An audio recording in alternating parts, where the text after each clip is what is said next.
Hai, apa kabar semua saudara? Selamat datang dalam renungan singkat dari Gereja Kerinduanku. Di tanggal pertama di awal bulan Desember ini, saya berdoa agar bulan ini, bulan yang kita percayai sebagai hari kelahiran Tuhan kita Yesus Kristus, kita akan melihat ada banyak kebaikan, ada banyak kejutan, ada banyak hal-hal yang indah, yang manis, yang Tuhan Yesus sertai dalam hidup kita. Mari sama-sama Bapak dan Ibu jemaat yang dikasihi Tuhan, mari kita tundukkan kepala, kita mau bersatu dalam doa. Hati kami limpah dengan ucapan syukur, kami berterima kasih, kami sampai di bulan ke-12 di tahun 2025. Tuhan yang membawa kami sepanjang tahun ini, Tuhan juga yang akan memampukan kami menyelesaikan tahun ini. Kami akan melihat ada kebaikan, ada pertolongan, ada rahmat, ada berkat-Mu dicurahkan dalam hidup kami. Bulan ini akan menjadi bulan yang manis bagi kami, bulan yang indah, dan bulan ini akan kami melihat berkat Tuhan dicurahkan. Di dalam nama Tuhan kami Yesus Kristus, setiap kita yang siap diberkati kebenaran firman Tuhan, sama-sama dengan iman kita katakan amin. Mari sama-sama kita akan mempelajari kebenaran firman Allah, dan hari ini saya beri judul 4 prinsip mengenai berkat. 4 prinsip mengenai berkat. Alkitab mengajarkan kita bahwa kita seharusnya menggunakan berkat-berkat kita untuk memberkati orang lain. Saya pendeta yang percaya bahwa berkat itu tidak perlu dikejar. Namanya berkat. Artinya ketika hubungan kita sama Tuhan benar, sama Bapa di surga benar, maka dengan sendirinya Dia Allah sang pemelihara kita akan memelihara kita. Alkitab bilang kita anak, dia Bapa. Anak saya nggak perlu pusingin makan apa, minum apa, pakaian apa.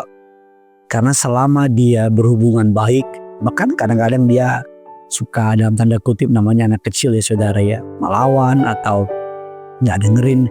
Tapi saya tidak pernah menstop apa menjadi haknya atau bagiannya sebagai anak dari keluarga kami.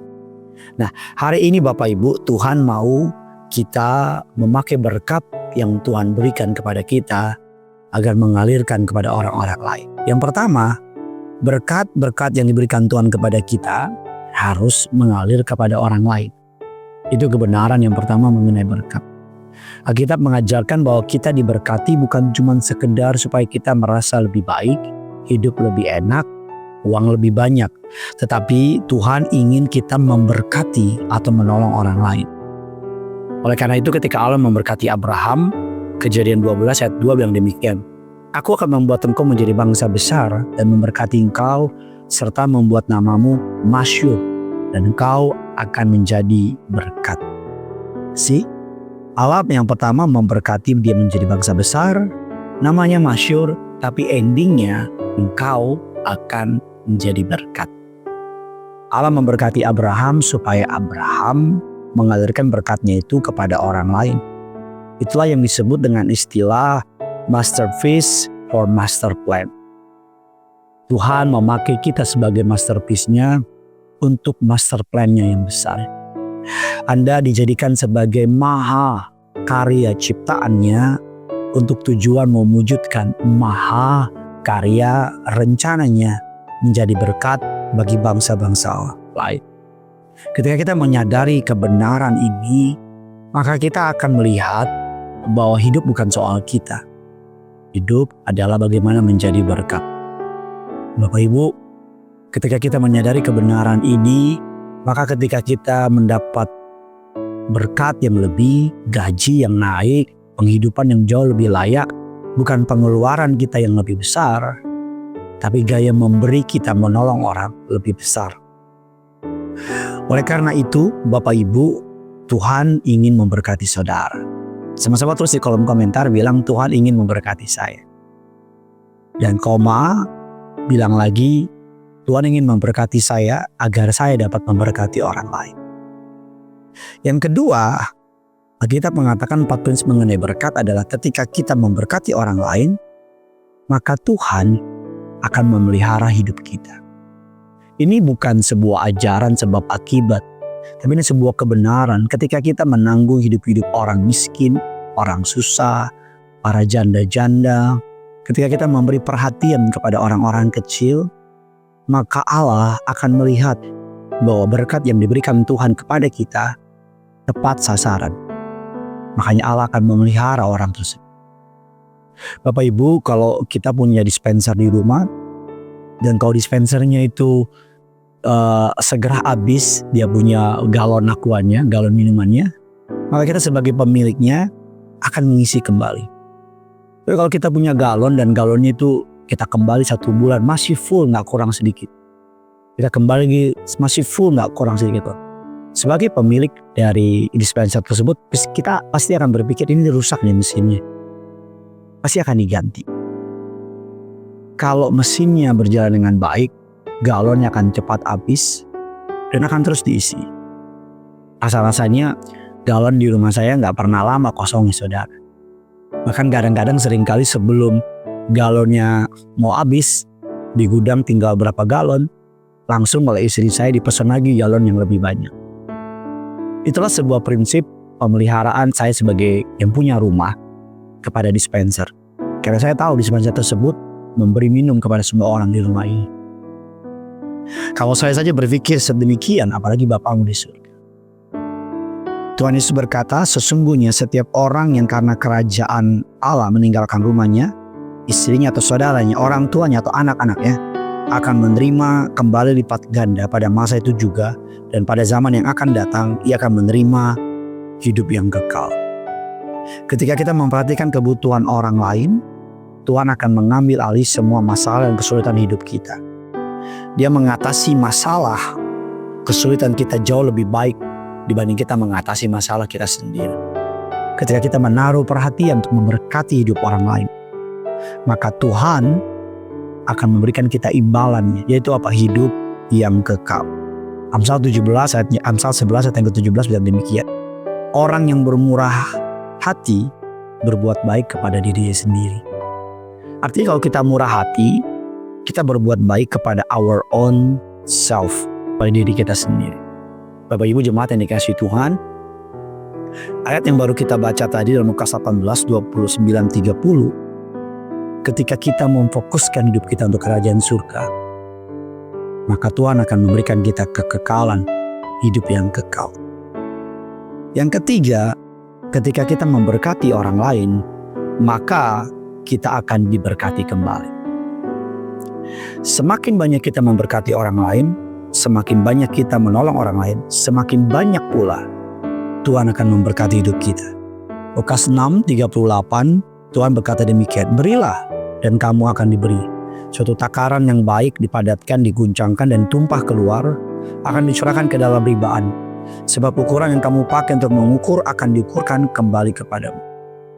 Prinsip yang ketiga adalah semakin banyak kita mencoba untuk memberkati orang lain di sekitar kita, maka semakin Tuhan akan berkata, aku akan mencurahkan berkatku ke atas orang itu berlimpah-limpah. Kita mau diberkati berlimpah-limpah. Kita mau ngelihat berkat Tuhan, dahsyat, double. Bahkan ada banyak orang yang kalau klaim ayat firman itu diberkati berlimpah-limpah, ribuan kali ganda, dan seterusnya. Tetapi saya mau bilang sama saudara, ketika kita memfokuskan hidup kita untuk memberkati orang lain, ketika tujuan kita memberkati orang lain, maka hidup kita yang pertama lebih mudah, lebih enteng. Yang kedua, kita akan melihat Tuhan memberkati kita berlimpah-limpah. Suatu hari saya dapat kesempatan berbicara dengan salah seorang kepala daerah. Jadi nanya sama saya, Pak Pendeta, pesan apa yang Tuhan taruh di hati Pak Pendeta untuk saya sebagai pemimpin daerah?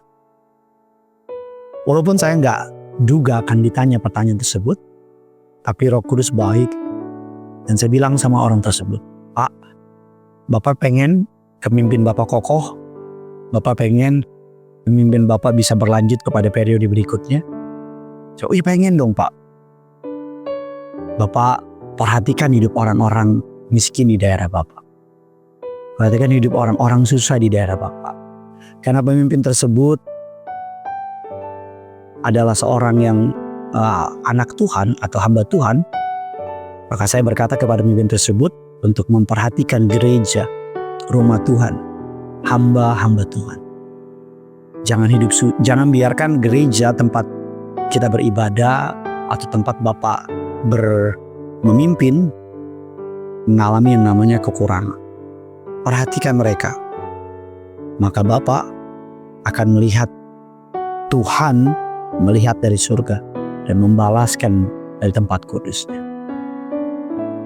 Yang keempat, saudara, ketika kita mempelajari kebenaran firman Allah, semakin banyak kita diberkati Tuhan, semakin banyak Tuhan memberkati kita. Sesungguhnya semakin banyak Tuhan ingin kita memberkati orang lain. Bahasa gampang gini, Tuhan mau kita jadi alatnya. Ada level dalam hidup kita mengikuti Tuhan. Level yang pertama adalah percaya kepada Tuhan. Level yang kedua adalah dipercaya oleh Tuhan. Kita percaya kepada Tuhan. Yang kedua, kita dipercaya oleh Tuhan. Itulah kebenaran yang pengen kita sampaikan. Lukas 12 ayat 48, setiap orang yang kepadanya banyak diberi, daripadanya akan banyak dituntut. Kepada siapa banyak dipercayakan, daripadanya akan lebih banyak dituntut. Semakin banyak kita diberi, semakin banyak kita dipercayakan, maka sesungguhnya semakin besar tanggung jawab yang Tuhan minta dari kita. Kita mengatakan ketika kita diberikan 2 talenta, 3 talenta, 10 talenta dan seterusnya, Tuhan nanti akan meminta, sudah apa yang kau lakukan dengan talenta tersebut? Saya berdoa di awal bulan ini, Tuhan memberkati saudara dengan ajaib, dengan heran. Doa saya, berkat Tuhan tidak pernah berkesudahan. Kasih setia Tuhan selalu ada. Mari sama-sama kita datang sama Tuhan. Kami bawa penyembahan kami kepadamu. Hidup ini adalah kesempatan. Hidup ini untuk melayani Tuhan. Jangan sia-siakan waktu yang Tuhan beri. Hidup ini harus jadi berkat. Mari sama-sama dengan iman hidup ini. Hidup ini adalah kesempatan. Hidup ini untuk melayani Tuhan.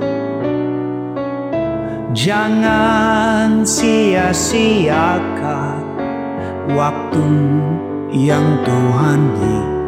Hidup ini harus jadi berkat. Oh Tuhan, pakailah hidupku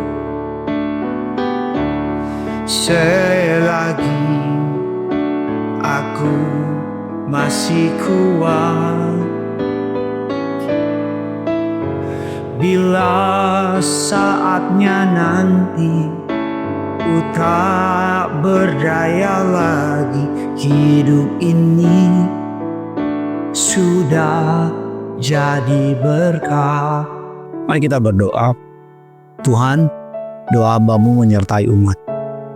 Masuk di awal tahun ini mereka diberkati Tuhan. Mereka akan mengalami pertolongan, kebaikan, anugerah, dan pemeliharaan Allah yang ajaib. Dalam nama Tuhan Yesus, mereka diberkati untuk menjadi berkat. Amin. Always remember this, yang punya surga, praise and love with you.